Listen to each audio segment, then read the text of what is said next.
Hello, everyone. Welcome back. We are going to continue our reading today of My Story by Sarah Ferguson, the Duchess of York, as was. We are starting chapter 8 today, and there are only 16 chapters. So the good news is our fresh book arrives tomorrow, the one that we are going to read until we receive Entitled, because Entitled is going to take about a week and a half to get here. So, I think we're flying through this really, really quickly. And, it's an easy read. Now, one thing I will say is that I was thinking this morning after I drove the fam to school, etc. I was like, you know what? I'm starting to notice that it's just a book of complaining. It's just a book of why things were hard, why things were awful. It's sort of just, I didn't know how to think. I didn't know. I'm not responsible. There's not a bone in my body that is vindictive or calculating. I'm just flying by the seat of my pants. And I mean, some of this, I'm not someone who's like, oh, don't complain. I want to know the real story. And sometimes the real story really sucks, and that's just life. That's just the way it is. And I really did feel compassion for her when she was talking about her childhood, how her mom left. Of course, Joey's giving himself a bath behind the camera. So if you start hearing him, I apologize. He always does this. As soon as I put the camera on, he's like, bath time. He's an exhibitionist, really, at heart. Okay, so I really did feel a lot of compassion for her because, I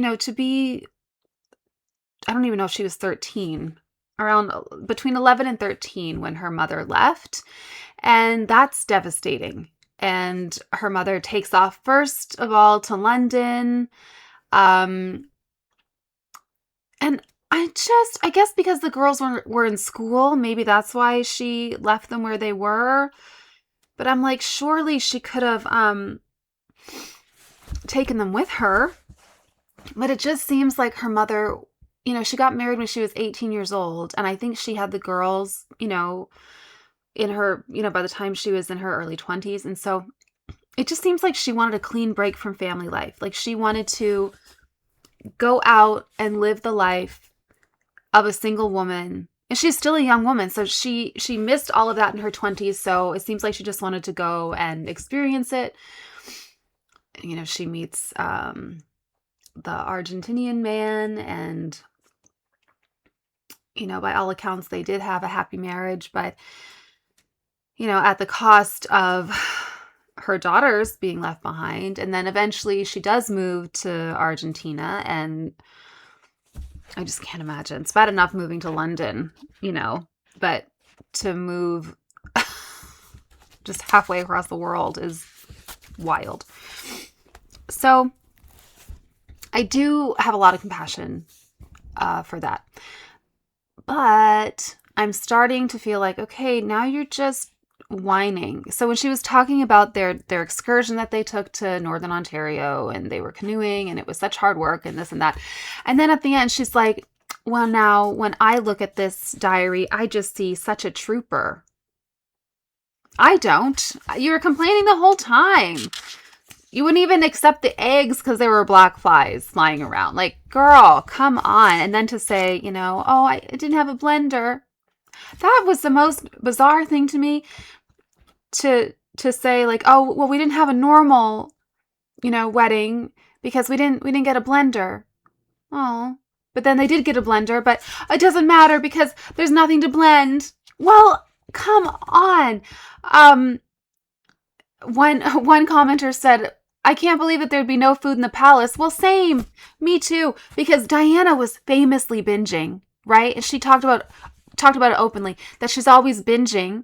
And yet here's Fergie saying, I couldn't get my paws on a scrap of food. I was starved. Couldn't eat. But you had a mini fridge that had Schweppes. It just makes no sense to me. Okay? All right. Well, let's continue. I guess when I was driving this morning, I was thinking, she's starting to annoy me. I'm starting to get annoyed. I was okay with like the childhood stuff, like I said. But when she started yanging on about there was nary a scrap of food, nary a crumb for a mouse to find, I just thought, I just don't believe that. All right, well, we'll find out because this chapter is entitled Fat and Appalling. All right, here we go. Early in 1988, something happened to shake me into action, make me buck against the status quo. I was going to have a baby, and where would we nest? That spring, I went to everyone and said, "You've got to find me a house." But with Andrew at sea, there was no one to take charge of it. Oh, well, also, let me take a moment. And she's also saying, and this is what all the women are saying, not Catherine, though. Catherine has never said such a thing, that I didn't know how to be royal, I didn't know how to be a princess, and there was no one to help me. Really? Well, she says herself that she has ladies in waiting, and that's exactly what they're for, by the way. She also is a daughter-in-law to the queen herself, who has instructed her to call her mama, okay? I'm pretty sure that the woman who has welcomed you into the family and has said, "Call me mama," has made herself emotionally available to you. That if you need guidance, she will give it. Surely there must be someone. She's always saying, I've got secretaries, I've got this, I've got that. Surely there's someone that she could be like, "Hey, you know what?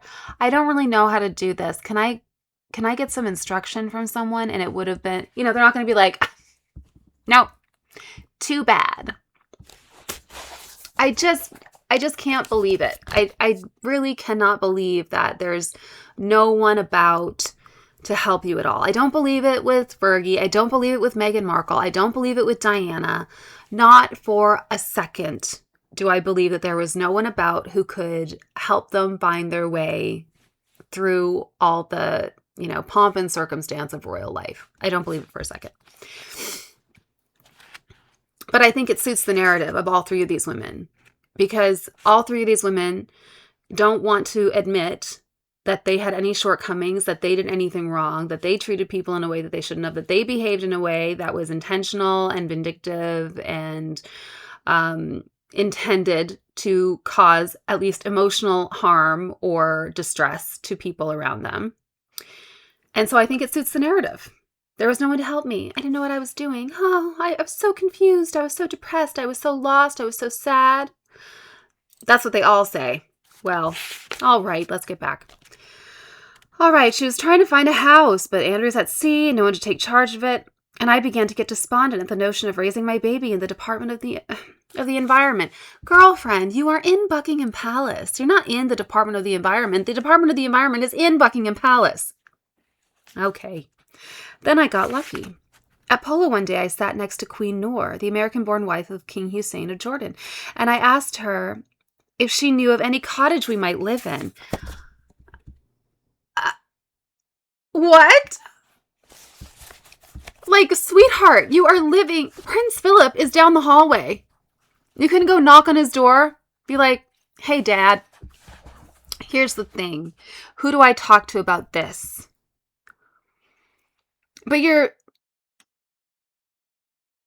sitting at polo beside Queen Noor, and you're like, "Oh, hey, girl, do you know where I can live?" Like, that would make the royal household... That is just such a bad reflection. And I feel like she knows this by now. It's like, "Can someone help me? Can someone help me? Do you know where I could possibly live? I'm homeless. I'm just living in a dumpster in a refrigerator box out in the back of the palace. Help, where am I going to raise my baby?" Okay. She took me straight away to see an amazing place called Castlewood House on the outskirts of Windsor Great Park in Berkshire. King Hussein had bought it for his children when they grew up, but Queen Noor said we could live there for a while. Oh, here we go. Is this when it begins? Because we know that Fergie has this huge, long history of getting handouts, so it seems like it started pretty quickly. Castlewood had a swimming pool and a tennis court and lush grounds at the edge of the park. It was my dream house. In May, I moved in. Though duty bound me to the palace during the week, my weekends in the country were liberation. This drives me crazy. You've got a father who has a country home. Surely you could pop on there on a weekend. Good grief. I had my own garden to walk in, a fridge to raid whenever I felt like it, my own kettle of all things. I had everything I needed in that big house except for my man, now the watchkeeping officer on HMS Edinburgh, at sea for my entire pregnancy. As my pregnancy advanced, I found it harder to keep the house and staff running. For that matter, it was strenuous to get in or out of a car. The more upset I grew at Andrew's absence, the more I grew in general. I drowned my sorrows in mayonnaise, sausage rolls, and smoked mackerel pate sandwiches from Marks and Spencer's. She puts in brackets, the food was cheaper than at Harrods. As if that ever crossed her mind. I got bigger and bigger. My hands and ankles swelled. I felt like an elephant, ugly and grotesque. By the day of my delivery, I would weigh 203 pounds. I gained 50 pounds in my pregnancy, so. If I was a ship without a rudder before my pregnancy, now I was an enormous Spanish galleon with great billowing sails. I funneled my devotion into letters, writing to Andrew every day, never missing a batch that went out to the ships. I logged each one in my diary, right down to the bag number, and my husband wrote me back, wonderful letters full of feeling. On our second anniversary, he wrote me from Singapore. Each night at Castlewood, I would walk out to the garden with my little dog Bendix, a gift from Andrew to make me less lonely. I would look up at the sky and wonder if my husband might be standing on his bridge, seeing the same stars as I, but I knew he was too far away, in barely the same hemisphere, and surely his sky must be different. I should have rested more in my pregnancy. Instead, I kept running like mad, as though to flee the pain that perched on my shoulder. Every now and again, my water skiing debacle, my accident at Closter's, the universe would signal me to slow down and listen to myself. But I was a person to speed through every yellow light and quite a few red ones. To stop the world and get off, to be still, might have forced me to look inside, and that I would not do. In August, Andrew came home on 2 weeks' leave, and our baby was induced on the 8th to fit the Royal Navy schedule. I had never warmed to babies much. I'd liked children when they were old enough to answer back, but that was before I had my own. When I looked into my daughter's sweet face and huge eyes, I felt such overwhelming pride. We named her Beatrice, after Queen Victoria's youngest daughter. 4 days later, my newborn and I were flown straight to Scotland. Andrew wanted a week to get us settled at Balmoral before he went back to sea. Time for another signal. As I walked out of the hospital holding my baby, I skidded and ripped my stitches. Ow! Oh my God. Why was no one holding on to this woman? It was too much, too soon, too fast. The three of us might have had a blissful week alone together at Castlewood instead, but August in Balmoral was sacrosanct. It was what Andrew wanted, and that's what we did. It would make him happy, and if he was happy, life would be easier, or so I thought. In fact, life was dismal. Now, they say you don't know what you've got till it's gone. But I am telling you, if I just had a baby, I would love to go to Balmoral and be surrounded by my family, my husband's family, and just be, passing the baby around to everyone and be like, here you go, here's the baby, and, taking naps and having food and not having to think about a dear blessed thing. That would just be divine. But of course, we have to make it sound like it's just the worst. And it just baffles me because she said before, like, that the queen, her mother-in-law, is like, call me mama. And so obviously this queen wants to have family life with Fergie. And so you would think that after the birth of her child and it's a big family holiday, that this would be fabulous. This would be great. But no. In fact, life was dismal. We stayed in a lodge on the estate, and I cried every day when Andrew was with me, for I knew he would be leaving with the lark. That is the most insufferable thing. Let me tell you, there is nothing more insufferable than someone who will sit and cry away the time that they have with someone because they know that soon they will not have them. That is just a waste of time, and it drives me crazy.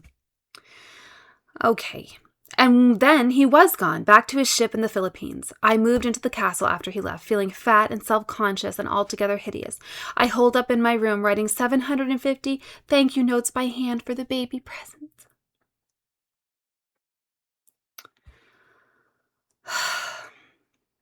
At last we got back to London, and I saw how my world had changed irrevocably, and for the better. Our dining room/office at the palace was now a nursery as well. I would bobsled through my engagements as before, but I'd feel a new thrill as day's end approached to come home to Beatrice, this tiny thing I could play with and be with, responding to her every need. It was a precious time, and my sole regret is that I failed to seize more of it. While pregnant, I had followed behind in the royal duties race, and now felt pressured to catch up, to make my quota and not look so shabby in the year-end totals.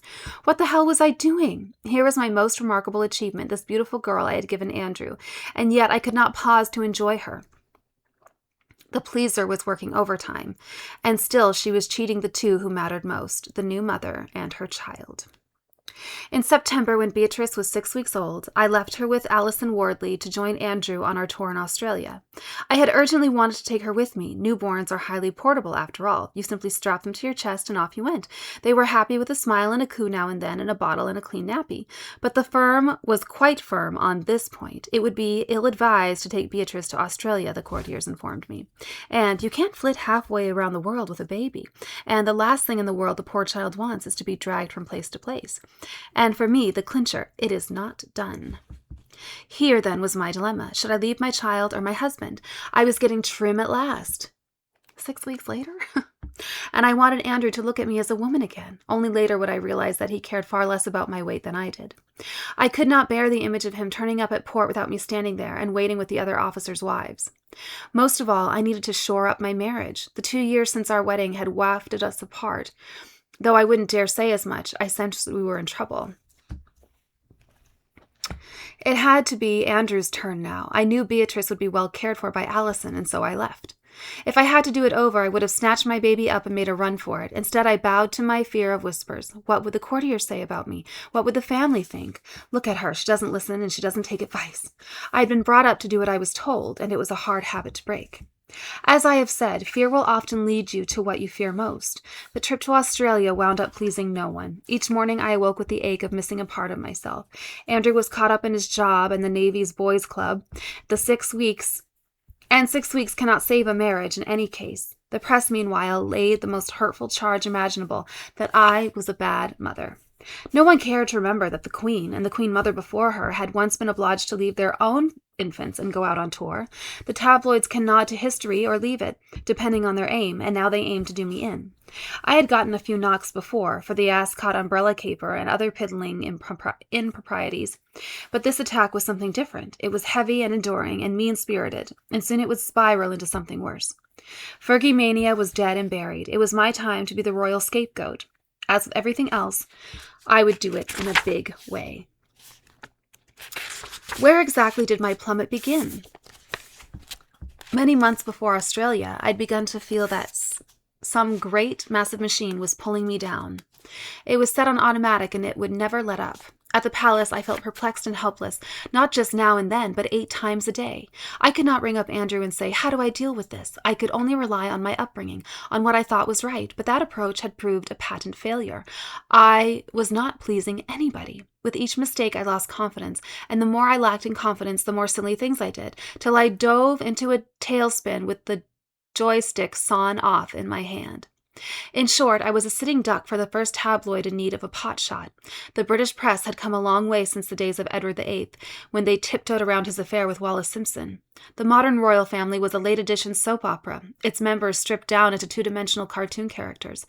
When I first joined the cast, the Princess of Wales happened to be out of favor. The press needed a new angel, and so was born, as Lady Colin Campbell put it, Fergie, the real person, such a bracing change of pace from Diana, the bird-brained spendthrift.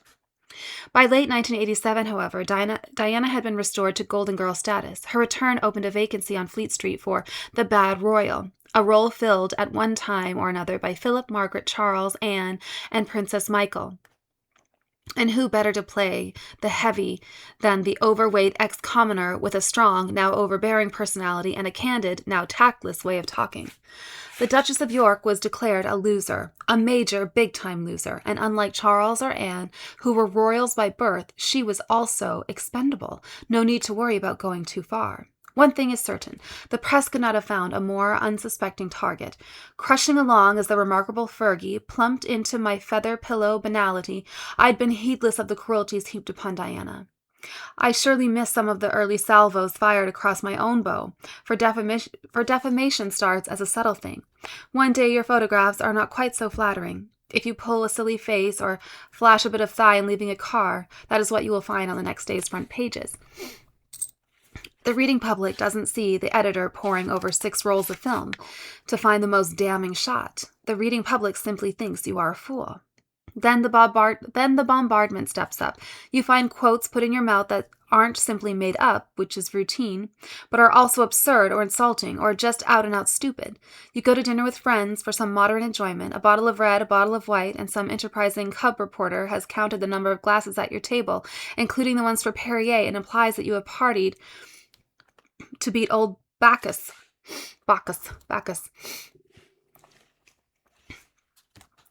When I stayed at Buckingham Palace, the butler brought the morning papers to my flat at 6 o'clock. I scanned through the lot of them, but read only the bad stories word for word. If one writer called me fat and 10 others called me pretty, I would believe the worst every time and carry it with me for the rest of the day. I lived in dread of the next written rebuke, and it was never long in coming. The worst was when they called the office for some comment on Friday. I'd know they were building up some big Sunday news story, and my whole weekend would be ruined. When you are a public figure and the press declares open season, there is no way to fight back. Respond to one sniper, one especially wild distortion, and you expose your flank to the next. And besides, I saw no cause to take on my accusers. Didn't everyone believe them? Didn't I believe them too? If they said I was a bad person and a bad mother and this joke of a duchess, it must be so. My old self-hatred was now confirmed in black and white. Many times I knew the facts were not what they'd said, dating back to my laundry weekend in Dummer, but the facts did not matter, not to me or the press. My specific guilt was irrelevant. If I hadn't committed the mischief at hand, surely I had done something else they had missed, and probably it was worse. I deserved the beating. I had it coming.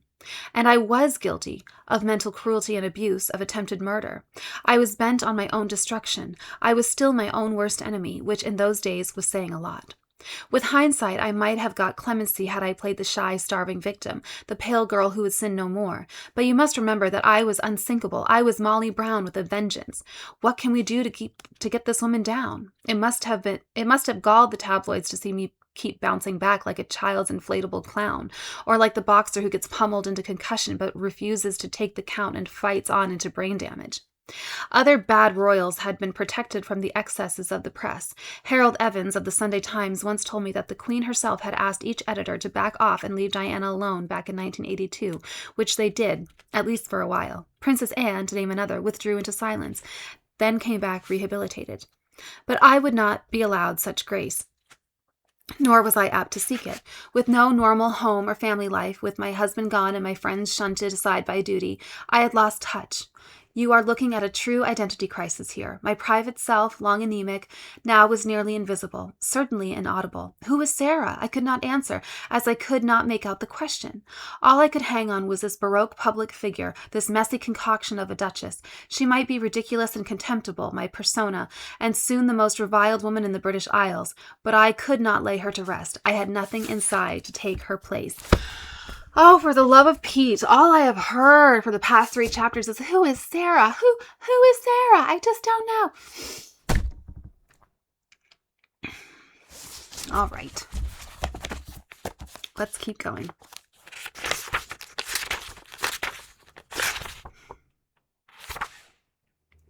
I'm just part of this day and age, I averred at one point, when my popularity had sunk lower than the pound against the German mark. I'm just me. I don't profess to be anyone else. Why didn't they like me anymore? I was behaving like a normal person, the problem exactly, just being myself, whoever that was. They had found me so delightful as a policewoman on my hen night. They'd chortled along with my famous grimaces and verbal hijinks. Maybe they didn't really think me hilarious, but they would humor me, and that was all right. The dig in the ribs, the tolerant smiles. It's that good old girl and the Duchess after all. So what can we expect?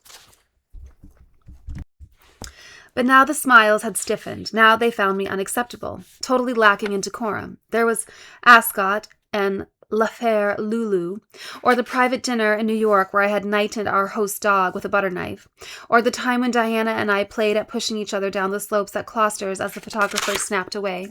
We were sisters-in-law and playmates, just goofing around, and if you had said we were immature, you wouldn't be wrong. We were young then, after all. I set store in good times. I tried to make everything fun, even at Windsor Castle, where I made sure there were games after dinner and a first ever discotheque at Christmas. Though the Queen may have enjoyed it, there were others around, the firm, who were less amused. But I could not change my act. I was playing the fool, as I had at Hurst Lodge and 1,000 cocktail parties, only now I had the megaphone of royalty at my lips. I was a great and laughable wizard, and if my voice was too loud or my jokes a tad forward, I had good reason. I had to keep you trained on the megaphone. Or else you might notice that a dull little woman behind the curtain or else you might notice that dull little woman behind the curtain, and then you would lose all interest. My first high crime in the decorum department occurred in 1987, when everyone still adored me. Prince Edward asked me for help in a televised charity event he'd organized, a game show called It's a Royal Knockout, to run on the BBC. It seemed just good family manners to participate, and Andrew and Anne agreed to go on as well. Everybody said it was okay. When Charles and Diana declined the invitation, I remember feeling miffed. I thought they were being most unsportsmanlike, not supporting the family as they should.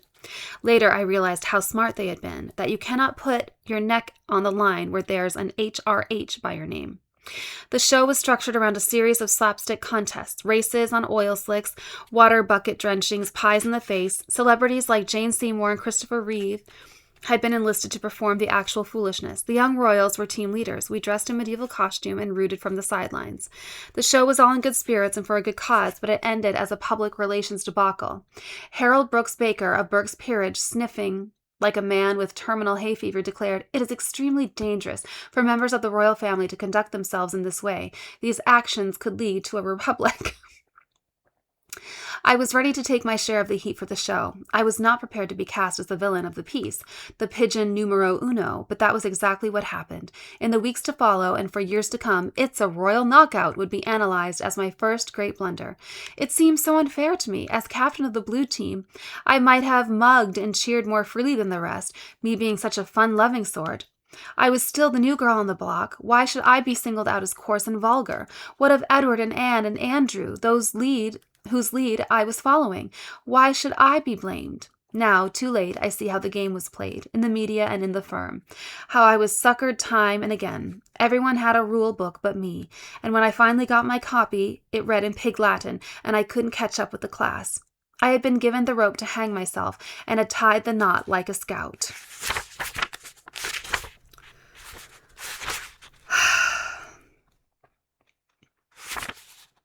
I was bruised when the press chastised my behavior. I was bloodied when they condemned my taste in clothes. But what hurt most by far was when they wrote that I was fat, the hobgoblin I'd fought since puberty. When I was younger and life simpler, I thought the road to happiness and good boyfriends was paved with a pretty face and a thin body. Dieting became an obsession. During my years in Clapham, I lived on black coffee and irregular, ill-balanced meals. The end result was a jittery wreck, completely wired up, a woman who would faint in the middle of the afternoon. I had no petrol in my tank. I got migraines every other day. I was poisoning myself to death unless I starved myself first. I calmed down during my courtship with Andrew, who took me as I was. In an interview before our wedding, I dismissed any battle of the bulge. I do not diet. I do not have a problem. A woman should have a trim waist, a good up top, and enough down the bottom, a good womanly figure. I'm not going to get thin. I'm not going to change a lot. I'm just going to be me. At the time, in truth, I was subsisting on meat and oranges and vitamins to be slim and fine in my wedding gown. Still, I was at peace with my figure as long as my husband lived with me at the palace. When I feel in control of my life, my weight follows suit. But when Andrew left, so did my discipline. And I own a metabolism that leaves little margin for excess. A pasta dinner will blow me up for 3 days. Me too. During our marriage, I would yo-yo up and down, though I'd never get so heavy again as when I was expecting Beatrice. For the most part, I had an ordinary body, not perfect, but nothing to scare a small child if we met after dusk. But that wasn't good enough for the tabloids, not anymore. They had a new cartoon character to play with, Fergie the Fat and Appalling, and Disney never did more to make one come alive. Having spared no effort or expense, the press was not about to spare my feelings.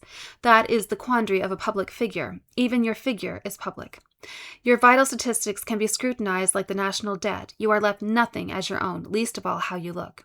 And when that public figure is a woman, she is doubly vulnerable.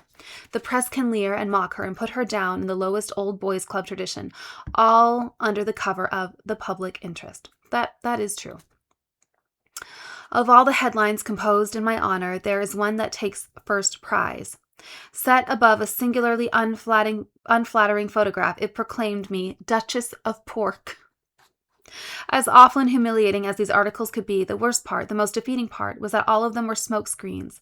I could have looked like Michelle Pfeiffer, dressed like Jackie Onassis, and behaved like Mother Teresa, and at the end of the day, it would have made no difference. It would have force the editors to work a little harder, to use more of their fertile imagination, but they are resourceful people. They would have found a way. Viewed objectively, I was a sadder and lonelier person in 1988 than in 1986, but not a demonstrably different one. The main change lay not within myself, but in how I was perceived. The remarkable Fergie was a welcome dose of new blood, the wholesome product of solid country stock, whose parents were well accepted by the royal family. The fat and appalling Fergie was a coarse and common girl from Basingstoke, the daughter of a royal retainer and a woman who'd run off with some Spanish-speaking foreigner. The remarkable Fergie was unpretentious, straightforward, good-humored, and exuberant. The fat and appalling Fergie was crass, rude, raucous, and bereft of all dignity. The deck was stacked against me. Over the next years, I would be thrashed for dressing badly, then for spending excessively on clothes, for neglecting my royal engagements, for neglecting my children, for slacking off, for being schemingly ambitious.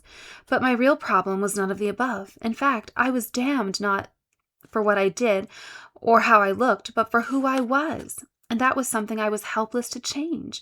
I was Irish on both sides, and red-headed, and full of zest for life, even if I knew not where to put it. I was different from the rest in Buckingham Palace, to be sure.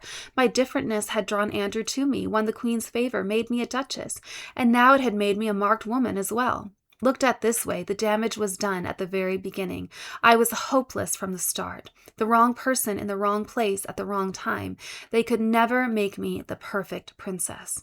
Picture a horse that has been shut up all day in a dark stall. Finally, he is taken out to a lush green field, but he is not allowed to gallop over the field, or roll in it, or flick his head about and savor his freedom. He is permitted a few blades of grass to peck at. Then it is back to his dungeon. I was that horse, and I would not submit to their bit. I would not stay in that narrow stall they had reserved for the Duchess of York, a place for vacant smiles and meek propriety. I would have my head. I would choose where I ran and how fast. Despite all I have been through with London's tabloids, I would not shoot the messenger. I know how reporters' fair account can be twisted to match a good headline, how basically honest editors, even at the Telegraph and the Times, 'tis true, can be pushed by competitive pressure into stories built on sand. Most editors are pragmatists with no particular axe to grind. In my case, they made a simple judgment call. They decided that their long-term interest lay in playing ball with the system, aka business as usual, rather than with me. They assumed that the palace machinery would grind me down, that I would surrender, and then I would leave. Given the rules of their game, accuracy might sometimes suffer, but at no great risk accrued, as royal duchesses do not sue. The press was grateful. They do now. Miss Meghan Markle. The press was grateful to get whatever tasty pint of defamation that the courtiers, with my own eager assistance, were ladling out that day. They knew that the soup bowl was deep.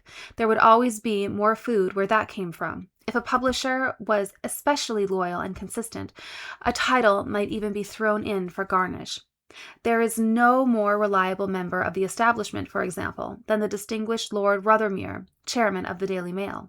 But the press had made two mistakes. On the first count, I did leave, but I have yet to surrender. On the second count, they missed a tremendous story, something much bigger than any brickbat thrown my way, even bigger, if you can imagine, than two consenting adults showing affection by a swimming pool.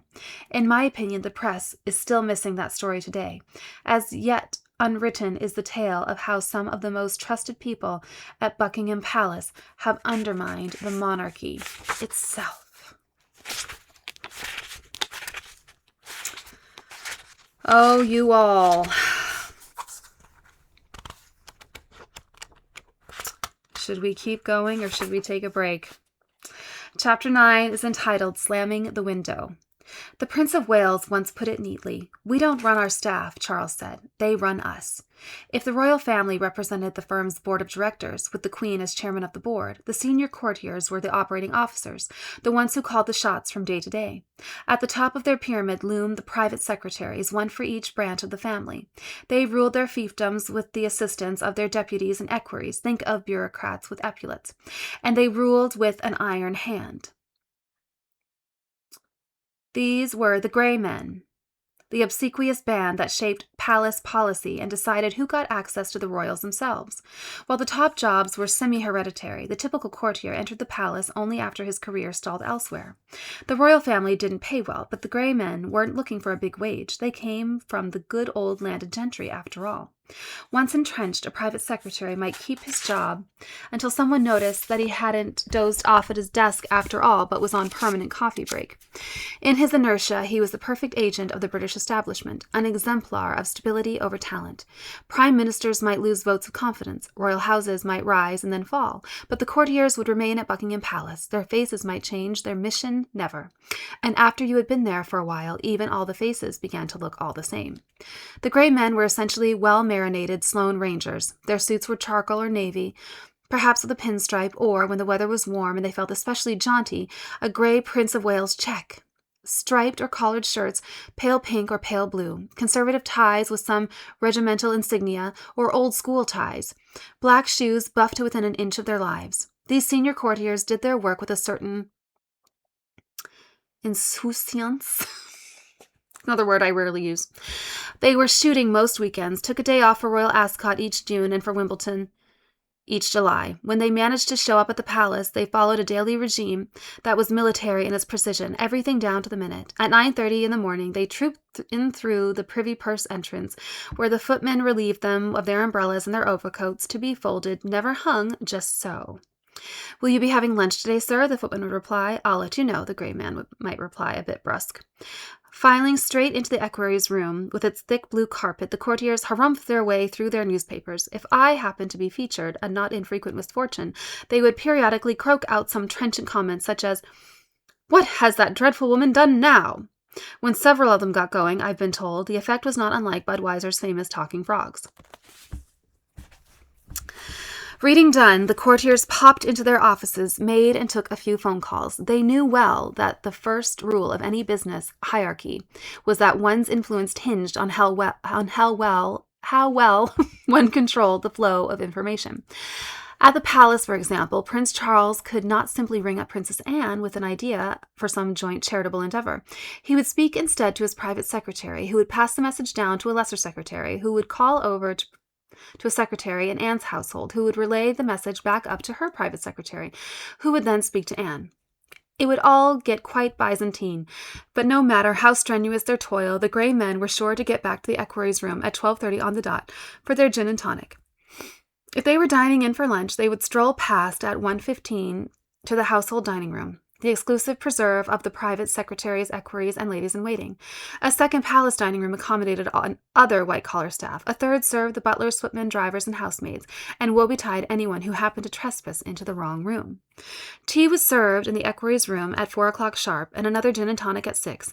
In between, the courtiers might change and get puffed up into another wonderful new outfit.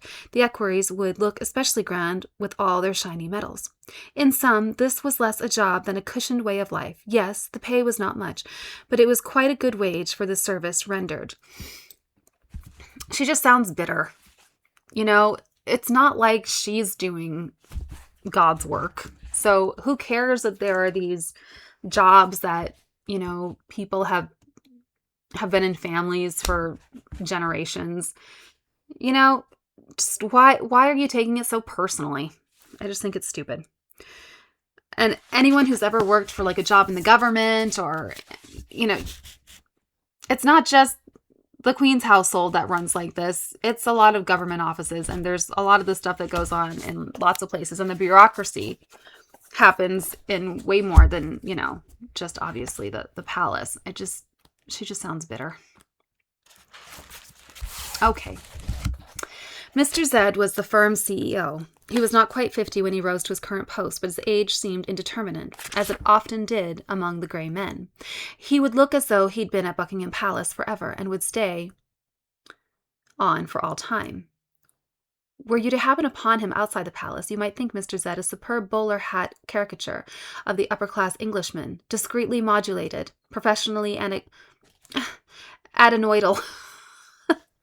Mr. Z could be most polite and charming when he cared to. By his own lights, I believe, he was an honest man who did his job as he saw fit. But that job, as we shall see, was not for the faint-hearted. Mr. Z was the firm's enforcer, its soft-spoken muscle, upholder of standards and guardian of the rules. And though the rules might seem arbitrary and at some remove from real life, any sorry transgressor would find a different side to that man with the glistening hair, abrupt, scathing, pitiless. This courtier's courtier spoke with the Queen's voice, and he had the Queen's ear. By the time our paths crossed, he seemed to have lost sight of where the sovereign's interest ended and his own began. He must have presumed they were one and the same. Were he to discern the faint scent of a brush fire, the mildest hint of a palace uprising, he would turn his hose up full blast and then stamp out the last glowing ember. In doing battle, Mr. Z was much more than a mandarin guarding his back. He was the Queen's paladin, the last bastion between order and the infidels. In theory, the firm's purpose was to advise and organize members of the royal family, to translate their wishes into action, to temper their excesses and thereby spare them embarrassment. In practice, the firm's job was to perpetuate their own power. More royal than the royals, the courtiers ran the snootiest club in Britain.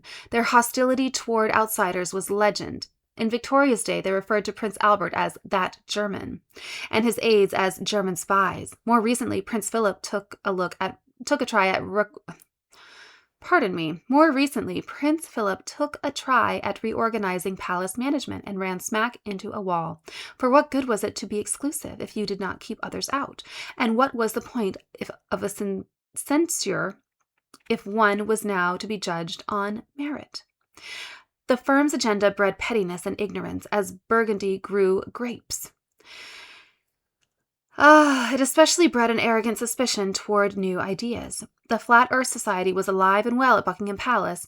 In the narrow-set eyes of the grey man, to be original was to be a usurper. Queen Elizabeth might be the monarch, but one bowed first and last to king status quo. The courtiers buried their palace in mothballs, encased it in amber. They would go to war to defend the royal family's mystique, for if royals were seen to be no different from you and me, a cynical public might decide it could live without them.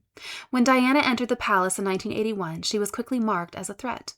She was, first, an outsider. Second, she developed her own base of public support and so became independent. Third, she was not as demure as she looked. She had great strength of will and would not yield to the firm's petty tyranny. Yet, despite their concerns, the courtiers felt impelled to carve a role for Diana. She was too popular to freeze out, and besides, she was the mother of the future heir. With me, they had fewer compunctions. As the second son's wife, I was more dispensable. They could weather my early vogue as the breath of fresh air.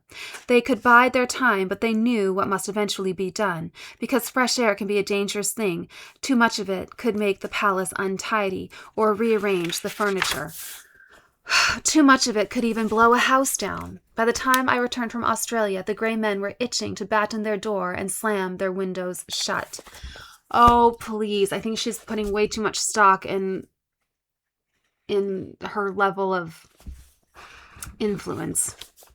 I think it's because, like I said before, she is a girl who never learned how to be a woman. And it's not all her fault because her mother left. And, you know, part of it might even be the queen herself's fault because she knew that this motherless, for all intents and purposes, this motherless girl was coming to her. She was clearly very immature. Okay, she's 26 years old when she got married. But you have to think, she was 26 years old in 1986. Okay? 26-year-olds now, they are like kids, you know? Back in 1986, 26 had more expectations on it than it does now. Like, nowadays, people are saying, you know, oh, you're just a kid. You're just a, you know, which I think is baloney. Anyway, that's a side note. So you have to think that she was acting this way as a 26-year-old woman in 1986. So that would have been clearly seen as being immature. And someone needed to take her in hand and talk to her about, this is what's expected and it's time to grow up a little. And, maybe that's what was happening. And obviously she was not. Do I think that sticking an umbrella up someone's bottom, who's an old school friend, is a big deal? Well, no, dependent upon who you are. Now, when you know who you are and you know you're being photographed and you're at a public event and you're representing the royal family, you don't do it. And I think that's just common sense. There are two versions of you, always. There's one that you present to the public and there's one that you are at home. And when you are royal, especially, the person you are at home cannot always come out when you are, because when you think about it, when you are out there representing the royal family, you are at work. That is your job. It's just a day in the office. And would you go to an important work event representing your boss? If your boss couldn't be at an event and your boss said to you, okay, I need you to go, there's going to be a lot of press. You're going to represent me. You're representing the company. I need you to go in my stead.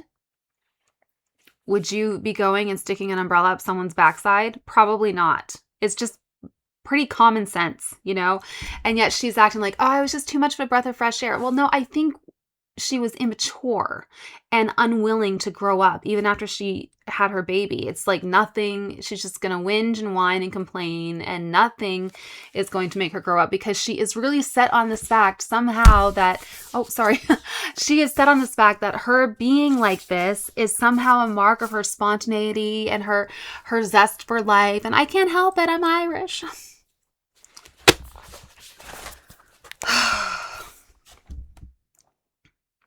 Okay. When I first came in, the firm was run by an older, gentler school of courtiers. They seemed basically fair, and I deferred to their counsel.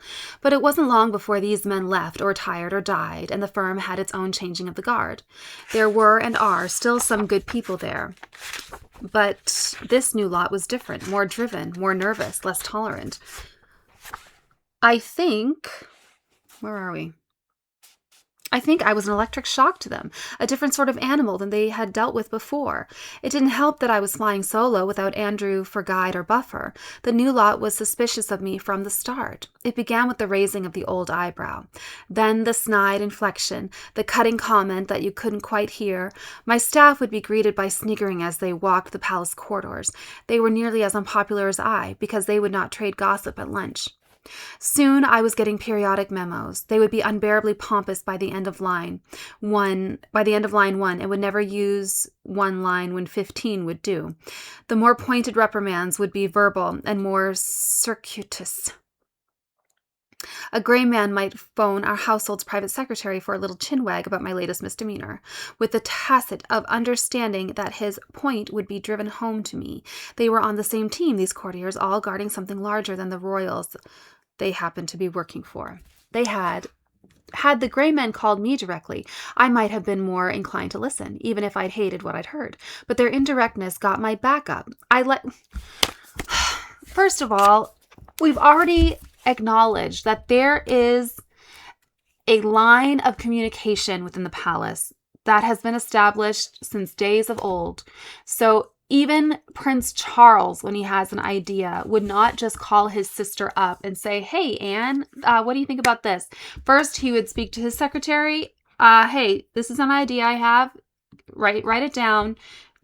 Send it to Anne. Tell me what she thinks. That secretary would speak to his undersecretary.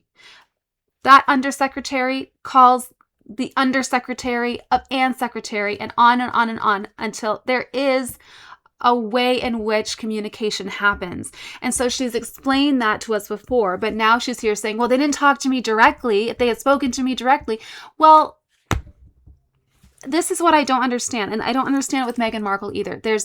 You know how things are set up. You're told how things are set up. And then when they work the way that they are designed to work, you somehow get upset and take it personally, and you're all up in arms. And so I'm not going to listen because it's not done the way I want it. Because when it comes down to it, it's these people are very, very self-serving. They're self-absorbed, and they can't give themselves over into something bigger than them. None of us go into a job at a company, and once we learn how that company is structured and how we are expected to engage within that company, then try to go outside of those margins that we're given. We understand, okay, if I need to communicate effectively, this is the way that I do it. And then you don't have, a little hissy fit if someone then communicates with you through those channels. So I'm just like, it's like she's just searching. Some people are just going to search for reasons to be offended. And it's like, yeah, if you were behaving poorly, of course you are going to be spoken to, obviously, because you are working a job. And I think that maybe someone needed to sit her down and say, this is your job. This is not just you out at the, Royal Ascot having a ball. This is you working. This is a working day for you. Okay, what time is it? We're going to have to split this up into 2 readings today because I have to take my granddad to the doctor. It's just all doctor's appointments all the time, all day, every day. But let's keep going, and we'll stop at the next break, and then I will come back again in a couple hours, I think. Okay. Had the gray men called me directly, I might have been more inclined to listen, even though I'd hated what I'd heard. But their indirectness got my back up. I like to be frank and straightforward, so everyone knew where they stood. With the firm, I felt like I was back at school and getting snitched on. At bottom, of course, our conflict was more than a failure to communicate. The gray men and I were natural adversaries. They drove me mad, these constipated self-appointed keepers of the gate. In their view, I was hopelessly erratic due to some women's problem, no doubt. I wasn't cut from the right cloth. I had this misguided fetish to be real. I was, as the Straits Times noted, bringing too much daylight into the magic of monarchy. The problem is that some people say that they just want to be real when what they really mean is that they want to be crass and inappropriate. That's not necessarily being real. That's being unhinged. As Count Dracula, that grand aristocrat of bloodsuckers, could attest, daylight is no good for parasites. The pot calling the kettle black.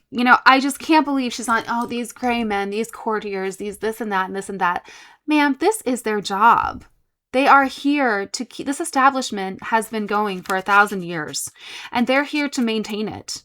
And yes, when someone gets out of line, they do have to say, well, we have a policy here because this is run like a business and there's a way to behave and this is your role in this firm and here's how you need to behave in order to successfully do your role.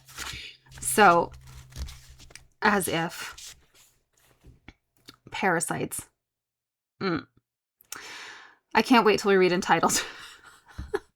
Swollen with self-importance, the courtiers tried to bring me to heel, but their memos and censures backfired. I am the first to seek advice and to be self-critical, but I am also the wild horse with those I don't respect. There is no dealing with me. Why should some man tell me that I can't go to Italy for an opera? Why should he deny me an extra half hour with a Down syndrome child or a mongoloid in the gray men's fossilized parlance? To avoid being late for our train? Forget the train. The child deserves the extra time. Okay, but here's the problem. While that seems like a terribly selfless thing to say, I don't care if I'm late for the train. This child deserves it. Well, I'm sure they actually do deserve it. But what's interesting is that she couples this with something that is luxuriant. Why can't I go to Italy for an opera? Is not the natural mate of this child with Down syndrome needs an extra 30 minutes with me. Okay, those two have no bearing on one another. They are completely unrelated to one another. And then to say, who cares if we are late for the train? Well, she said earlier that everything is scheduled with precision. So your action impacts the actions of the person after you and so on and so forth. So it's like a domino effect. So when you're saying, well, who cares if we're late for the train? you're not just talking about your interaction with that child. You also have a team with you. And that team also has to get from point A to point B because there's somewhere else that they have to be. And then there's a team at point B waiting for, this team to arrive, and so on and so forth. So it's this huge domino effect. So this is what I'm finding is that she's talking out of both sides of her mouth because, in a previous chapter, she's saying, well, everything is tightly scheduled and everyone depends on everyone else. It's like when you work in a kitchen. I always say everyone should work in a kitchen for at least 2 years because it changes your understanding of teamwork. It's like that in a kitchen. So your job could seem really small. Go chop that bag of carrots. Okay? If you fall behind on your job of chopping carrots, that means the person who is supposed to go cook those carrots now can't cook those carrots. And the person who is needing the cooked carrots for the dish that they're making, now, it's just like a domino effect. And now no one has what they need, right? So it's the same sort of thing. When I would not comply, the courtiers took it as defiance. They shed their unruffled veneer. They seemed to me insecure, like all bullies. They got instantly nervy when they found their judgment questioned. Well, obviously, because they have a job to do. And here's the thing, is that their job is to make sure that Sarah Ferguson is where she needs to be at the right time, et cetera, et cetera. If that doesn't happen, it's not just her that's getting a talking to. It's them too, because they answer probably directly to the queen or to the queen's secretary or something. So, she's just acting like the buck stops there, but it doesn't. As if in echo of a royal command, in a hiccup really, they would come down even harder, and I would resist in kind. I could not cater to them, even when their opinions were spot on. Okay, that right there, that is the sign of a foolish person. When your pride is so strong that even when you know someone is right, you refuse to acquiesce. That tells me all I need to know about her character, because she is going to have it her way. She's going to dig her heels in no matter what, even when she can see sense, because she can see sense, but she just chooses, if it doesn't suit her, not to follow it. Because underneath, I knew they thought I was worthless, and I feared they might be right. And of course, it always comes back. And I'm sure she does have, insecurities.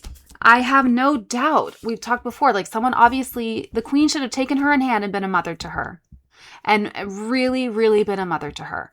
But unfortunately, she probably didn't have the time, Maybe she didn't have the inclination either, to be perfectly frank.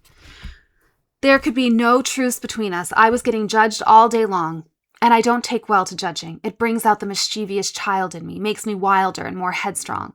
The courtiers could still wound me. Did they talk about me at lunch today? But they could not move me. I would always be different. I would never fit in. Though tethered by circumstance, the gray men and I increasingly went our separate ways. Cut off from the traditional palace network of advice and support, I would soon seek my sustenance from other, less official quarters. And less than 3 years into my marriage, as the monarchy teetered in a new and uncertain time, the firm would have its scapegoat, its maiden for the pyre.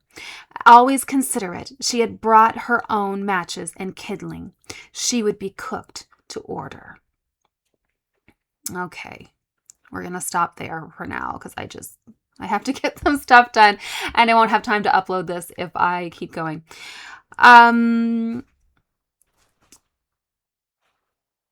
Cut off from the traditional palace network of advice and support. Well, of course, because as soon as you see, well, this person's not going to play ball and this person is not going to accept their role. They're not going to accept their place and they're not going to be a team player. Yeah. Snip, snip. Just like in any job, right? Okay, well, please comment. Tell me what you think so far. Now, do you agree with me? Are we getting more into just like boo-hoo, boo-hoo? The childhood stuff? Absolutely. I resonated with that so much. How she felt growing up, all that. But now it's like, girl, she must be, well, she's pushing 30 now at this point. I think she's 26. So she's 28. And still acting like a kid. All right. Well, thank you so much for being with me. I will be back. I will be back later today. I have to run my granddad to the doctor. I need to run into the office for a while and do some work, and then I will be back. I hope you have a fabulous afternoon. I will see you this evening. Bye.